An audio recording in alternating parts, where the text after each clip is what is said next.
प्यारे विद्यार्थियों, chapter 5 introduction to Euclid geometry शुरू करन जा रहे हैं।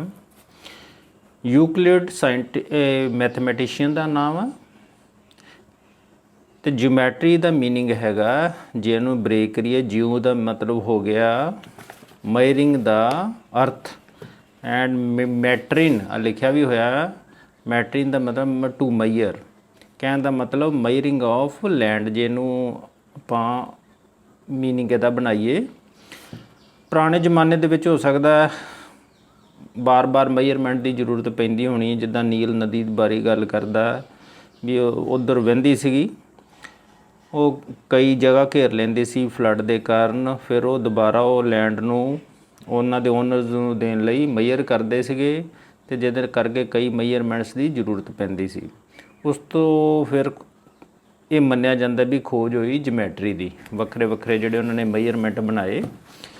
कई मैथमैटिशियन होए जिद्दां ग्रीक मैथमैटिशियन थेल्स है 640 BC तो 546 BC दे विच होया। इन्हां ने कई यूनीवर्सल ट्रुथ्स दिते ने, कई अपने विचार दिते, कई लाज बनाए।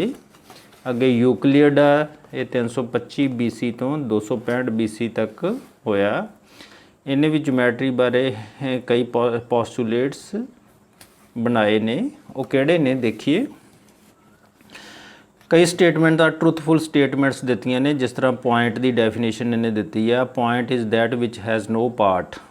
पॉइंट है ना इसकी लेंथ है ना ब्रैडथ है, इस करके पॉइंट नूं हमेशा एक बरीक टिप की जगह लगाना चाहिए, क्योंकि ना इसकी लंबाई है ना चौड़ाई है। अ लाइन इज़ ब्रैथलैस लेंथ, ਇਹਦਾ मतलब ब्रैथ नहीं होनी चाहिए लंबाई की, इस करके हमेशा बरीक डॉटेड पेंसिल के नाल लगानी चाहिए है। The ends of a line are points, ਜਿਹੜੇ ਕਹਿੰਦਾ the ends of a line are points, ਇਹਦਾ मतलब ये है भी ਜੇ ਇੱਦਾਂ ਆਪਾਂ ਪੁਆਇੰਟਾਂ ਨੂੰ ਮਿਲਾਈ ਜਾਈਏ ਆਪਸ ਦੇ ਵਿੱਚ ਤੇ ਉਹ ਲਾਈਨ ਬਣ ਜਾਂਦੀ ਹੈ। A straight line is a line which lies evenly with the points on the itself. ਇਹ ਕਹਿੰਦਾ ਜਿਹੜੇ ਸਟੇਟ ਲਾਈਨ ਇੱਕ ਉਹ ਲਾਈਨ ਜਿਹੜੀ ਈਵਨਲੀ ਵਿਦ ਪੁਆਇੰਟਸ, ਇੱਦਾਂ ਜੇ ਆਪਾਂ ਪੁਆਇੰਟਸ ਲਗਾਈ ਜਾਂਦੇ ਆ ਉਹ ਕੀ ਬਣ ਜਾਂਦੀ ਹੈ ਲਾਈਨ।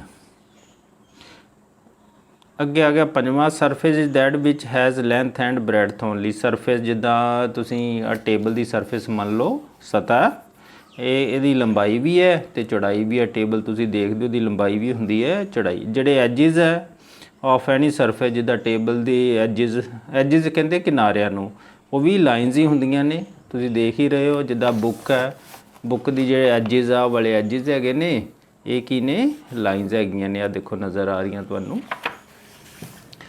ਅੱਗੇ ਇਹਨੇ ਕਿਹਾ ਪਲੇਨ ਸਰਫੇਸ ਦੀ ਸਰਫ ਵਿੱਚ ਲਾਈਜ਼ ਈਵਨਲੀ। ਪਲੇਨ ਸਰਫੇਸ ਮਤਲਬ ਜਿਹੜੀ ਬਿਲਕੁਲ ਸਮੂਥ ਹੈ, ਪਲੇਨ ਹੈ, ਇੱਥੋਂ ਇਹਦਾ ਮੀਨਿੰਗ ਹੈ।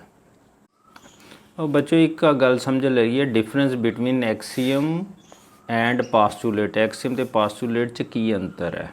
ਮੰਨ ਲਓ ਆਪਾਂ ਕੋਈ ਮੈਥਮੈਟੀਕਲ ਸਟੇਟਮੈਂਟ ਲੈਂਦੇ ਹਾਂ, ਉਹਦੇ ਦੋ ਪਹਿਲੂ ਹੁੰਦੇ ਨੇ, ਜਾਂ ਤਾਂ ਉਹ ਟਰੂਥ ਹੋਏਗਾ ਉਹ, ਜਾਂ ਫਾਲਸ ਹੋਏਗੀ, ਜਾਂ ਉਹ ਟਰੂ ਹੋਏਗੀ ਜਾਂ ਫਾਲਸ ਹੋਏਗੀ।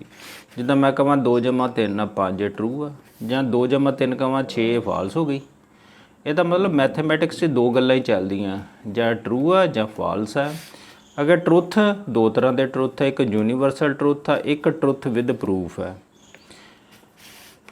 ਜਿਹੜੇ ਅੱਗੇ ਯੂਨੀਵਰਸਲ ਟਰੁੱਥ ਆ ਇਹਨਾਂ ਨੂੰ ਅਸੀਂ ਦੋ ਹਿੱਸਿਆਂ 'ਚ ਵੰਡ ਲਿਆ, ਇੱਕ ਨੂੰ ਕਹਿੰਦੇ ਐਕਸੀਅਮ ਅਤੇ ਇੱਕ ਨੂੰ ਕਹਿੰਦੇ ਆ ਪਾਸਟੂਲੇਟਸ। ਹੁਣ ਜਿਹੜੇ ਐਕਸੀਅਮਸ ਆ ਉਹ ਕਿਹਨਾਂ ਨੂੰ ਕਹਿੰਦੇ ਆ ਅਸੀਂ, axiom used throughout mathematics are not specifically link to geometry. ਕਹਿੰਦੇ ਜਿਹੜੇ ਯੂਨੀਵਰਸਲੀ ਆਪਾਂ ਮੈਥਮੈਟਿਕਸ ਦੇ ਵਿੱਚ ਅਜ਼ਿਊਮਡ ਮੈਨੇ ਮੰਨ ਲੈਂਦੇ ਗੱਲਾਂ ਜਿਹੜੀਆਂ ਟਰੁੱਥਫੁਲ ਨੇ, ਕੱਲੀਆਂ ਜਿਓਮੈਟਰੀ ਨਾਲ ਹੀ ਨਹੀਂ ਲਿੰਕਡ, ਸਾਰੇ ਓਵਰਆਲ ਹੀ ਲਿੰਕਡ ਨੇ, ਉਹਨਾਂ ਨੂੰ ਅਸੀਂ ਕਹਿ ਦਿੰਦੇ ਆ ਐਕਸੀਅਮਸ। ਕਹਿਣ ਦਾ ਮਤਲਬ ਜਿਓਮੈਟਰੀਕਲ ਪਾਰਟ 'ਚ ਵੀ ਲੱਗ ਸਕਦੀਆਂ, ਹੋਰ ਪਾਸੇ ਵੀ ਮੈਥਮੈਟਿਕਸ ਦੇ ਹੋਰ ਭਾਗਾਂ 'ਚ ਵੀ ਲੱਗ ਸਕਦੀਆਂ ਨੇ। ਜਿੱਦਾਂ 2 + 3 = 5 ਦੈਟ ਇਜ਼ ਐਕਸੀਅਮ। 9 × 8 = 72, ਜੇ 7 'ਚ 2 ਜਮ੍ਹਾਂ ਕਰਦੇ ਹੋ 9।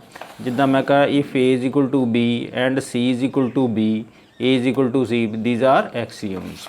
ਪਾਸਟੂਲੇਟਸ ਕੀ ਹੈ, assumed truth without proof or are self evident specific to geometry. ਇੱਥੇ ਜਿਓਮੈਟਰੀ ਨਾਲ ਇਹਨੇ ਜੋੜਤਾ, ਜਿਹੜੇ ਜਿਓਮੈਟਰੀ ਦੇ ਨਾਲ ਲਿੰਕਡ ਹੋਣ।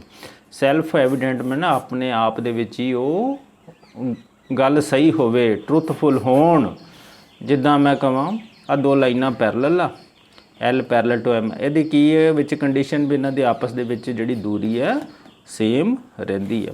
ਜਾਂ ਇੱਕ ਐਗਜ਼ਾਮਪਲ ਹੋਰ ਦੇਖ ਲਓ, ਜਿੱਦਾਂ AB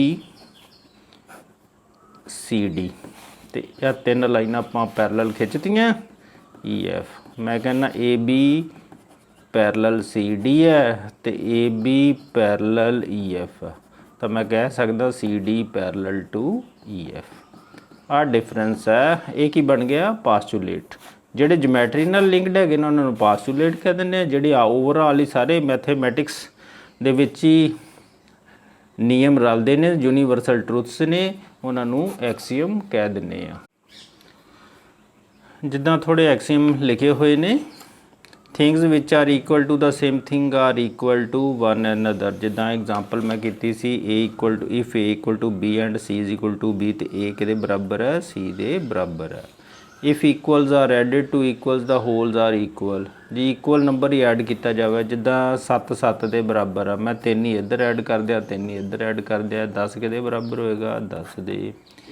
ਜੇ ਇਕੁਅਲ ਸਬਟਰੈਕਟ ਕਰ ਦਈਏ ਤਾਂ ਵੀ ਰਿਮਾਈਂਡਰ ਵੀ ਇਕੁਅਲ ਹੋਣਗੇ। ਜੇ ਇੱਥੇ ਮੈਂ ਤੇ ਮਾਈਨਸ ਕਰ ਦਿੰਦਾ ਤਾਂ ਕਿੰਨਾ ਆ ਜਾਣਾ ਸੀ? 4 4 ਆ ਜਾਣਾ ਸੀਗਾ। ਇਹ ਵੀ ਬਰਾਬਰ ਆ। Whole is greater than the part. ਇੱਕ ਆ things which coincide with one and other are equal. ਜਿੱਦਾਂ ਦੋ ਸਰਕਲ ਆ, ਇੱਕੋ ਜਿਹੇ ਰੇਡੀਅਸ ਆ, ਜੇ ਕੰਸਾਈਡ ਕਰ ਦੇਣਗੇ ਤੇ ਉਹ ਇਕੁਅਲ ਹੋਣਗੇ। ਚਾਹੇ ਲਾਈਨ ਸੈਗਮੈਂਟਾਂ ਲੈ ਲਓ, ਜੇ ਇੱਕ ਦੂਜੇ ਦੇ ਉੱਪਰ ਆ ਜਾਣ ਪੂਰੀਆਂ ਤਾਂ ਉਹ ਇਕੁਅਲ ਹੀ ਹੋਣਗੀਆਂ।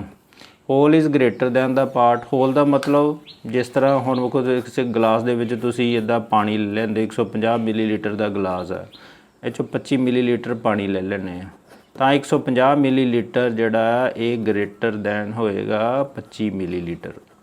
ਆਹ ਹੋਲ ਹੋ ਗਿਆ। ਪੂਰਾ ਲੈਣਾ ਪਾਣੀ ਜਿਹੜਾ ਤੁਸੀਂ ਵਿੱਚੋਂ ਲਿਆ, ਉਹ ਨਹੀਂ ਕੱਢ ਦੇਣਾ, ਤਾਂ ਪੂਰਾ ਵੋਲੀਅਮ ਲੈਣਾ। ਉਹ ਹਮੇਸ਼ਾ ਇਸ ਜਿਹੜਾ ਵਿੱਚੋਂ ਪਾਰਟ ਕੱਢਿਆ ਉਹਦੇ ਨਾਲੋਂ ਵੱਡਾ ਹੋਏਗਾ, ਲੇਕਿਨ ਇਹਦਾ ਵੋਲੀਅਮ ਪੂਰਾ ਲੈਣਾ, ਇਹਨੂੰ ਹੋਲ ਕਹਿੰਦੇ ਆ।